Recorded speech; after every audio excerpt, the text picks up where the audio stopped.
Does distal pancreatectomy increase diabetes risk?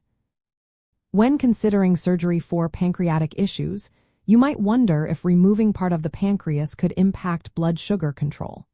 Specifically, a distal pancreatectomy involves taking out the body and tail of the pancreas. Since the pancreas produces insulin, which helps regulate blood sugar, removing part of it can influence diabetes risk. Research shows that after a distal pancreatectomy, many patients do develop new-onset diabetes. Studies suggest that between 20% to over 70% of patients may experience this within months or a few years after surgery.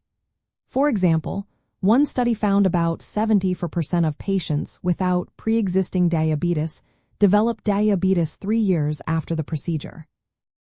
Another study reported around 19%, with higher rates seen in patients who had other risk factors like obesity or impaired glucose tolerance before surgery.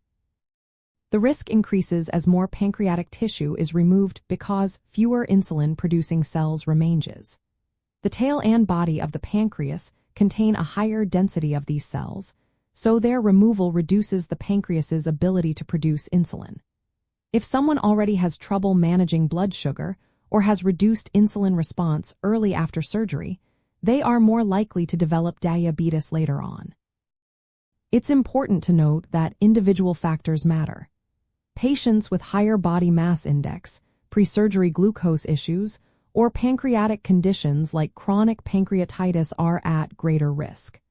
The development of diabetes after distal pancreatectomy is significant because it can lead to complications such as heart disease. While some reports suggest minimal risk, most recent research indicates that developing diabetes is a common concern after this surgery. Patients should be monitored closely after surgery for changes in blood sugar levels. Regular screening and proper management of blood glucose are essential parts of long-term care. In summary, removing the tail and part of the pancreas does increase the chance of developing diabetes, especially depending on how much tissue is removed and individual health factors. If you or someone you know is facing this surgery, it's vital to discuss potential risks with a healthcare provider and plan for ongoing blood sugar monitoring afterward.